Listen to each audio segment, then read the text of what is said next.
تو برنامه قبلی راجع به یورو 2008 و تیم‌های شگفتی سازش یعنی ترکیه و روسیه با هم صحبت کردیم.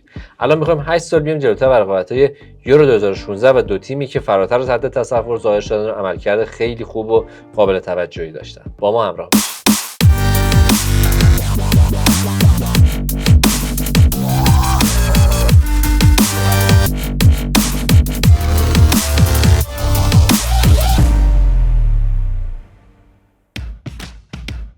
اینکه توی اولین حضورت توی یه رقابت بتونی به مراحل بالا برسی و قهرمان بشی مثل قصه هاست، اما توی تاریخ مواردی داشتیم که تونستن توی اولین دوره حضورشون کارهای بزرگی بکنن. یه نمونهش کرواسی جام جهانی 1998 که توی اولین دوره حضورش توی این تورنمنت بعد از استقلالش دست به کار مهمی زد و تونست با رتبه سوم و مدال برنز به خونه برگرده. یه نمونه دیگه‌اش کایزرسلاترن توی فوتبال آلمانه. اونا توی سال 1997 قهرمان بوندسلیگای 2 شدن و به بوندسلیگا رسیدن. توی همون فصلی که به تازگی صعود کرده بودن به شکل معجزه‌آسایی قهرمان بوندسلیگا شدن. این داستانیه که طی سالها توی تورنمنت‌های مختلف ادامه پیدا کرده و میکنه. زیبایی فوتبال به همین چیز هاست.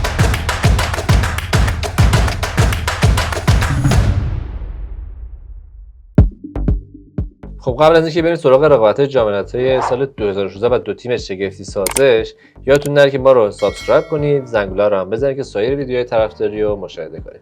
خب واسه تیم‌های شگفتی ساز 2016 کدوم تیم‌ها بودن؟ بله، ایسلند رو که قبلا هم راجعش صحبت کرده بودیم. یکی از اون دو تا تیم ایسلنده. ایسلندیا تو مرحله گروهی با پرتغال و اتریش و مجارستان هم گروه بودن. مجارستانی که قبلا هم سر آیتم گابور کرالی توضیح دادیم که بعد از مدت‌ها تونسته بودن به یورو برسن، تو این گروه صدرنشین شدن. اما ایسلند دست کمی از مجارستان نداشت، 5 امتیازی شدن اونا و هر دو تاشون اتریش رو بردن، با دو تا تیم دیگه پرتغال و خودشون با هم مساوی کردن. به خاطر تفاضل گل کمتر ایسلندیا دوم شدن، مجبور شدن تو مرحله حذفی برن به مصاف انگلیس که خودش مدعی قهرمانی بود. اما اوج درخشش ایسلندیا اینجا بود که انگلیس رو تونستن 2-1 شکست بدن، اما دیگه بالاتر از این نتونستن برن. خوردن به فرانسه میزبان و یه شکست پرگل از فرانسه متحمل شدن، اینجوری درستش این و مجبور شدن از دور رقابت کنار برن. اما چیزی که تو ذهن همه ایسلندی‌ها رو موندگار کرد این بود که یه کشوری با 300,000 نفر، 300 خورده هزار نفر جمعیت و مثلا بازیکنایی که هر کدوم یه شغل دومی داشتن، مربیشون مثلا دندون پزشک پاره وقت بود، یه تیمی با این شرایط، با این جو دوست داشتنی موفق شده بود انگلیس بزرگ رو حذف کنه.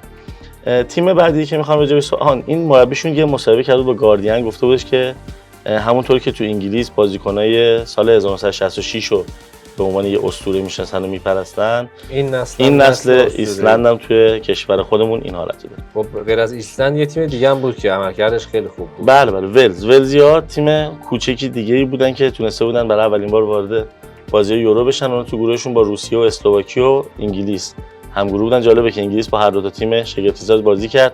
البته انگلیسی‌ها ولز رو تونستن ببرن، اما چون تو دو تا بازی بعدیشون امتیاز از دست داده بودن، پایین‌تر از ولز به عنوان تیم دوم گروه صعود کردن. ولز که تیم اول شده بود تو مرحله حذفی ایرلند رو حذف کرد، بلژیک پرستاره هم حذف کرد تا نیمه نهایی صعود کرد، اما دیگه اونجا پرتغال بود که پرتغال رونالدو دیگه تقابل رونالدو بیل که اون موقع ستاره‌های رئال بودن قشنگ بود اون بازی و واقعا بیل بود که یه تنه تیم ولز رو به اونجا رسوند، در کنار بازیکن‌های دیگه‌شون که یکیشون بود توی لیورپول بود بهش میگفتن پیرلو، آرون رمزی بود و یه بازیکن دیگه بود اسمش یادم نمیاد، ولی خیلی اینام نسلی بودن که واقعا با این تک ستاره‌ها تونستن بدرخشن و جالبه هر دوتاشون به دوتا فینالیست خوردن و حذف شدن، پرتغال و فرانسه. در نهایت هم که این یورو با قهرمانی پرتغال تموم شد، اما به نظرم بیشتر از تصاویر قهرمانی پرتغال تصاویری که دست به دست شد شادی گل ایسلندیا بود. قهرمانی رونالدو توی تورنمنت ملی جذاب بود، آره، ولی میگم این بازیشون جلو بلژیک بعد این گلش خیلی قشنگ بود. آلن بازیکن لیورپول جوالن و این خوشحالی آب فکر میکنم میریزن 100% گرمه و آب زیاد میخوره. آره اینا ولزیا بودن. جشنای خیابونی و ایناشون خیلی سوژه رسانه‌ها شده بود، یادمه ویدیو میومد ازش که هم ولز هم ایسلندی هم خیلی خب حق پرشور. این بازی جلوی پرتغاله و دیگه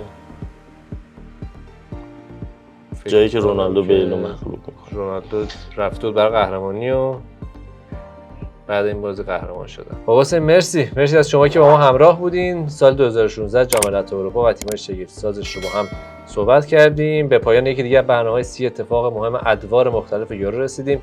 یادتون نره که ما رو توی یوتیوب سابسکرایب کنید، زنگوله رو هم بزنید که بقیه ویدیوهای طرفداری رو مشاهده کنید. تا دیداری دیگه، خدا نگهدار.